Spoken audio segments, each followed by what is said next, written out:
The little girl hadn't spoken a word in 11 days, not to the doctors, not to the social worker who visited on Tuesdays with her clipboard and her careful smile. Not to anyone. But she hummed. That was the first thing Willa noticed. Not the bruising along the child's collarbone that the intake report had attributed to a fall. Not the way her eyes tracked the door every time footsteps passed in the hallway. Not even the untouched meal trays stacking up outside room 412. It was the humming, soft, almost inaudible, a minor key melody that Willa didn't recognize, but felt somewhere behind her sternum like a chord she'd played before and couldn't name. Willa had been a music therapist at Hargrove Children's Hospital for 3 years. Before that, she'd spent 2 years completing her master's at Northwestern, and before that she'd grown up in a small house in Evanston with a piano that was always slightly out of tune, and a mother who said music was the only honest language. She believed that. She still did. She just hadn't expected that belief to put her in the middle of something like this. The girl's name, according to the chart, was Zara, 8 years old. Admitted 6 days ago following what her father's personal physician, a Dr. Emmett Hollis, had called a developmental regression episode. The chart was full of language like that. Clinical. Careful, the kind of wording that explained everything and said nothing.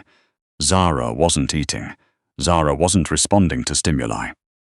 Zara had experienced, in Dr. Hollis's words, a significant withdrawal from environmental engagement. What Zara was doing was lying in a hospital bed in a private room on the 4th floor, humming an 8-bar phrase on repeat and staring at the ceiling like she was waiting for it to collapse. Willa knocked twice soft before she entered. "Hey," she said. "Not hey there, not hello, nothing with effort attached to it. Just hey." She'd learned that much.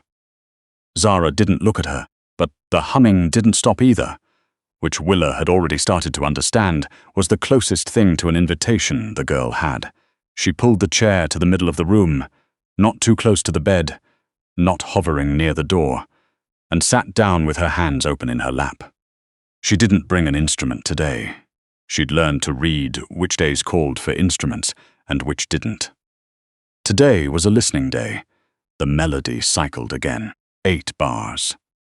A descending line, something almost Slavic in its construction, resolving on a note that wasn't quite the tonic, hovering unresolved like a question. Willa let it go around twice before she hummed 2 bars back. Not the whole phrase. Just the first 2 bars, the part that descended. She matched Zara's pitch exactly. The humming stopped. Willa waited. Then Zara turned her head and looked at her for the first time. She had dark eyes, this child, and there was something in them that was too old for 8. Something that had seen something it couldn't unsee. Willa kept her expression neutral, kept her hands open, kept breathing. "You know it," Zara said.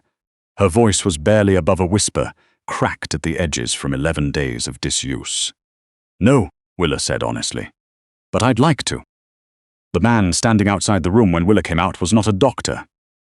She knew that the way she knew certain things intuitively before she had the words for it. He was dressed like someone trying not to look like what he was, which in her experience meant he was very much exactly what he looked like. Dark suit, a stillness that wasn't calm exactly, but controlled. His eyes moved to her immediately, which meant he'd been watching the door. "You're the music therapist," he said. It wasn't a question. Willa shifted the strap of her bag. "I am. How is she?" He said it like the answer mattered in a way that went beyond professional interest. There was something underneath the flatness of his voice, something wound tight. "I'm not able to discuss patient information," Willa said. "If your family, you can speak with the charge nurse about." "I'm her father." Willa looked at him for a long moment. He looked back. He had the kind of face that didn't give anything away easily. Late 30s, dark hair cut close, a jaw that was currently doing a lot of work keeping everything else in. There was a bruise along his left knuckle, 2 or 3 days old by the coloration. "Mr. Vasari," he said. Nico Vasari. She'd heard the name. Not from the chart. Zara's chart listed her legal guardian as a Jeffrey Hollis, same last name as the doctor, which had struck Willa as odd when she'd first read it, but from the nurses. From the way they'd lowered their voices in the break room yesterday when she'd walked in mid-sentence, and then suddenly started talking about the weather. "Mr. Vasari," she said, "visiting hours for the 4th floor are, I know the visiting hours." Something flickered across his face, too fast to name. "I'm asking how my daughter is." Willa looked at him again, really looked. The way she'd learned to look at people, the way she listened to music, past the surface into what was being communicated underneath. His hands were very still at his sides. His eyes hadn't moved from the door to room 412. "She spoke today," Willa said. It wasn't privileged information. It was 2 words. Something happened in his face that she wasn't prepared for. It wasn't relief exactly. It was more like a man who had been holding a very heavy thing and had just been told he could put it down for a second. Just a second. "Good," he said. His voice was rough. "That's good." She asked Dr. Lena Okoro about the chart discrepancy the next morning. Lena was the attending on the 4th floor, a no-nonsense woman in her early 40s who had done her residency at Cook County and approached everything with the calm efficiency of someone who had seen too much to be surprised by any of it. "Jeffrey Hollis is listed as Zara's legal guardian," Willa said, "but Nico Vasari came to see her yesterday and said he's her father." Lena was quiet for a moment. She clicked her pen twice. "There's an ongoing legal situation," she said finally. "The guardianship it's complicated." "Complicated how?" "The kind of complicated that's above our pay grade." Lena said it without apology, which was how she said most things. "Our job is Zara's medical care. The rest of it is for the courts." "She hasn't been eating," Willa said. "Not really. And the intake report attributed the bruising on her collarbone to a fall, but I know what the intake report says. The bruising pattern isn't consistent with a fall." Lena looked at her. "I grew up with a brother who played hockey," Willa said.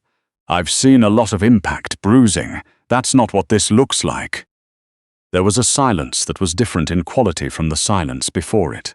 "Are you telling me," Lena said carefully, "that you think there's something in the report that doesn't add up?" "I'm telling you what I observed." Lena set her pen down on the desk. She looked at the door, then back at Willa. "Keep seeing her," she said. "Whatever you're doing, she responded to you. That's not nothing." She paused, "And Willa, document everything." She found the folder by accident. That was the honest version of what happened. She'd been looking for a pen in the small supply room adjacent to the therapy suite, which she shared with the occupational therapist and the child psychologist and nobody else, and the folder had been on the wrong shelf. The shelf where they kept blank intake forms, not files. It had slipped sideways, half hidden behind a box of colored pencils, and when she'd reached past it, it had fallen. She'd almost just put it back. She'd actually had it in her hand, spine facing her, ready to slide it back onto the shelf, when she saw the tab label. Hargrove 4th floor, private, patient. Hollis consult notes. Zidvi Zara Vasari. She shouldn't have opened it. She knew that with the clarity of someone standing at the edge of something large, opening that fold was not part of her job description. It was, in fact, squarely outside of it. The document inside wasn't her chart to read. It wasn't her patient file to access. She opened it. The consult notes were written in Dr. Hollis's handwriting. Dense, cramped, the kind of script that looked deliberate in its illegibility. She had to read slowly, translating as she went. But the picture that assembled itself as she read was not the picture of a child with a developmental regression disorder. The picture was of a child who was being kept.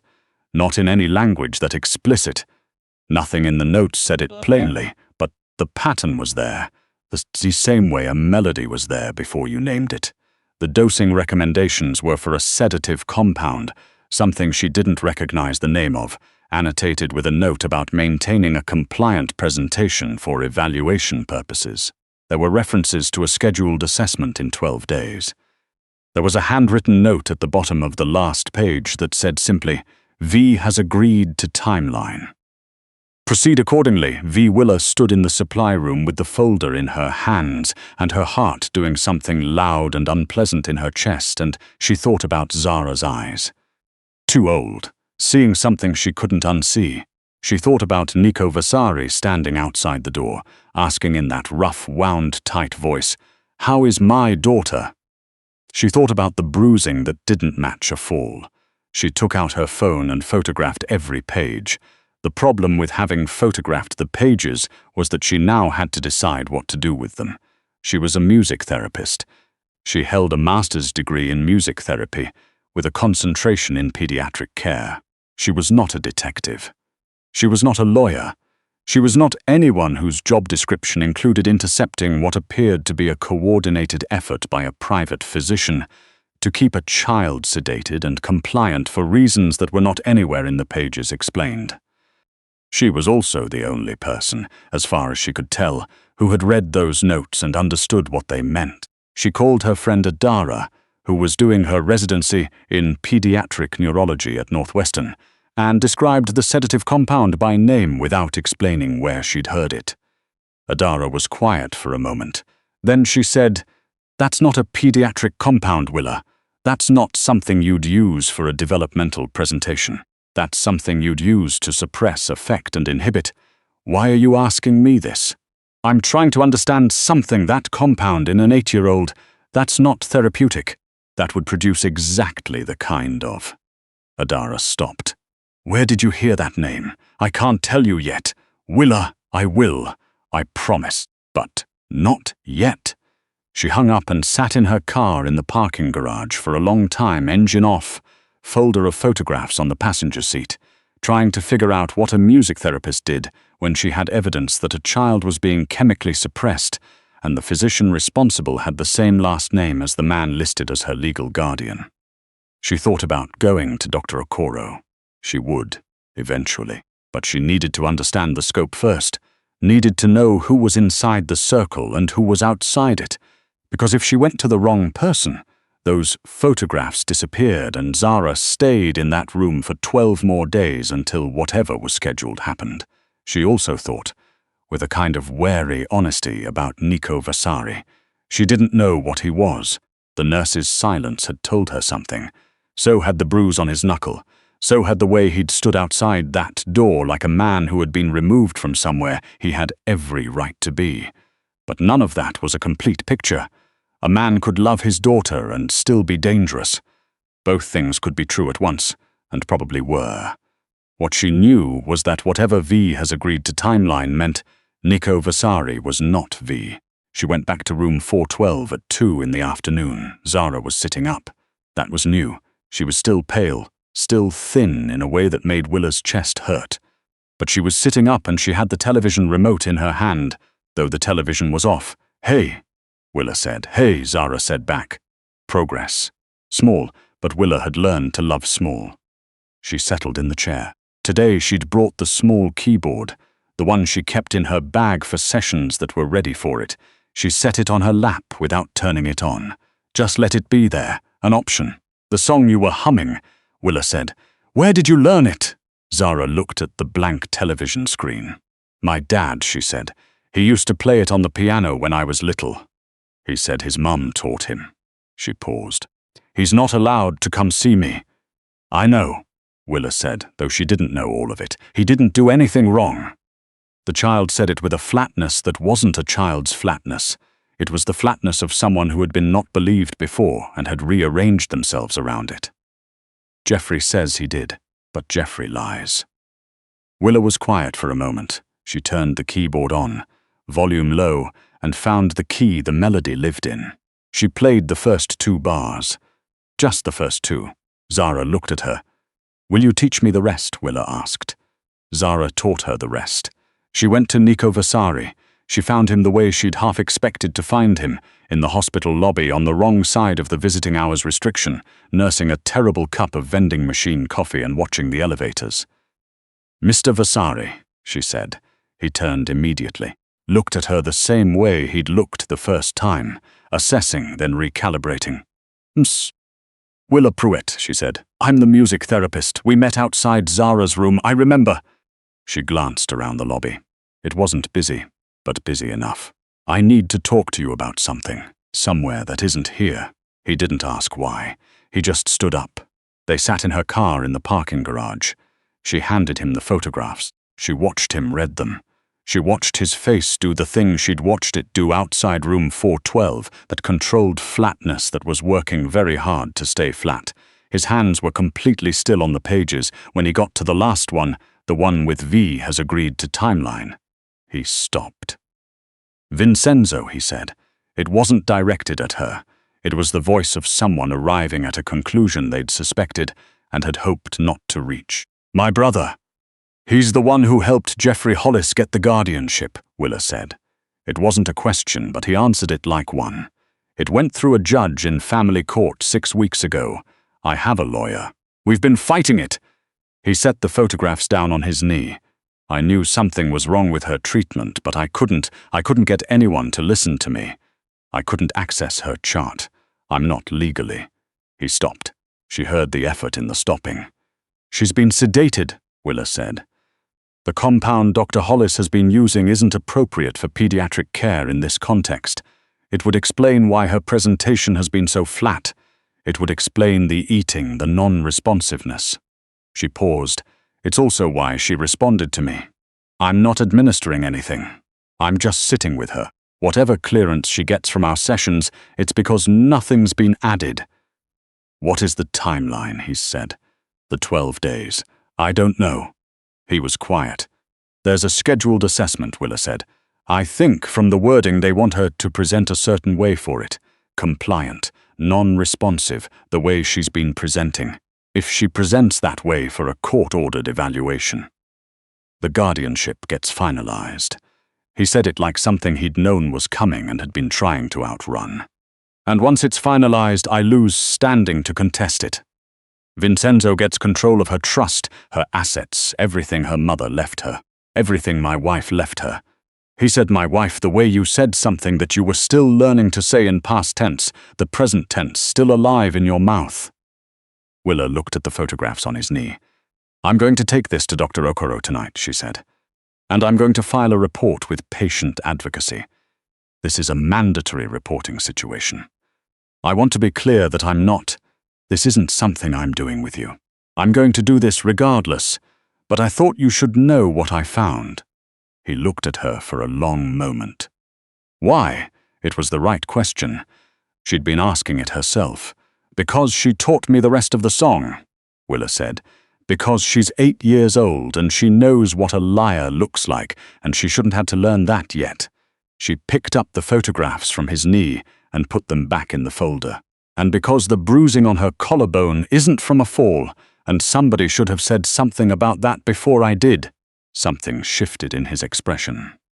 Not softening exactly, more like the controlled stillness rearranging itself around something real. She talked to you, he said. She did. She hasn't talked to anyone in 11 days. I know. He looked at the folder in her hands.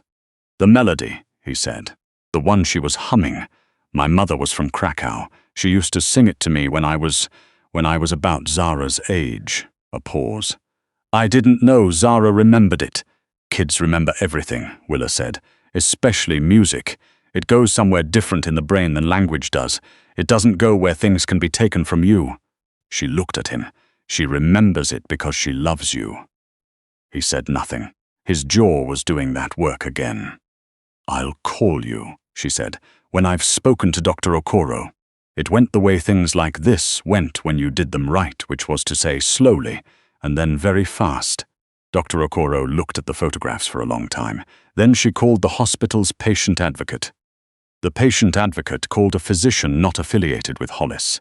That physician reviewed Zara's chart, cross-referenced the compound, and made a call to a pharmacist. The pharmacist confirmed what Adara had already told Willa from the other direction. The compound was not indicated for this presentation. It was not indicated for a pediatric patient of Zara's age and weight under any therapeutic framework the pharmacist was aware of. Dr. Hollis was in the hospital that evening. He was asked to step out of a meeting at 6:47 p.m. and have a conversation with the hospital's chief of staff. The conversation was not short. Willa was in the hallway outside room 412 at 7:15 when she heard him, raised voices somewhere down the corridor, then a door, then quiet. She was watching the elevator indicator because she needed something to look at that wasn't the clock. Dr. Okoro found her there at 7:40. It's been reported, Lena said, to the appropriate authorities. It's out of our hands now, procedurally, but... She paused. The court has been notified of a concern regarding the integrity of the evaluation scheduled in 11 days. The evaluation has been postponed pending an independent review. Willa let out a breath. Hollis is on administrative leave, Lena continued. He'll have the chance to respond. The process will take time. She looked at Willa steadily. You did the right thing. I opened a file that wasn't mine, Willa said. You found a file that had been misfiled in a shared space. Lena's voice was careful, deliberate, and you reported a concern about patient welfare. The rest of it isn't your problem to carry. She paused. There's going to be questions. You'll need to give a statement. I know. Your name will be in the record. I know, Willa said again. Lena looked at her for a moment, then quietly. She hummed for the first time today when I went in, just now when I checked on her. I'd never heard her make a sound before. She said it like it surprised her, even though she'd been doing this a long time. Whatever you did. I just listened, Willa said. Nico Vasari's lawyer filed an emergency motion the next morning. By noon, the court had issued a temporary suspension of the guardianship arrangement, pending the hospital's investigation. By 3 in the afternoon, Nico was in room 412, and Willa was standing in the hallway outside with a vending machine coffee she wasn't drinking. And she could hear through the closed door the sound of a man talking to his daughter in a low and careful voice, and underneath it, very quietly, the sound of Zara talking back. She walked to the window at the end of the hall. Chicago was grey and cold outside, the lake a flat, pewter line in the distance. She stood there for a while with her untouched coffee and thought about her mother's out-of-tune piano, and about the 8 bars of a melody from Krakow, and about the way music went somewhere in the brain that language couldn't reach, somewhere it could wait, intact, until someone came to listen. She was still standing there when she heard footsteps behind her, and Nico Vasari said, "She wants to know if you'll come in." Willa turned. He was standing in the hallway with his hands in his jacket pockets, and something about his face was different from every other time she'd seen him. The controlled stillness was still there, but it was sitting differently, loosened around the edges, like something that had been braced a long time and had just tentatively let up. "Of course," she said. She walked back toward room 412. He fell into step beside her. Neither of them said anything for a moment. "Thank you," he said. She thought about the photographs, the supply room, the cold clarity of standing at the edge of something and choosing to step forward anyway. "I told you," she said. "I wasn't doing it for you." "I know," he said. "That's what made it worth thanking you for." She pushed open the door to room 412. Zara was sitting up in bed with the television remote in her lap, and when she saw Willa, she did something she hadn't done in 11 days, possibly longer. She smiled, and then she started humming.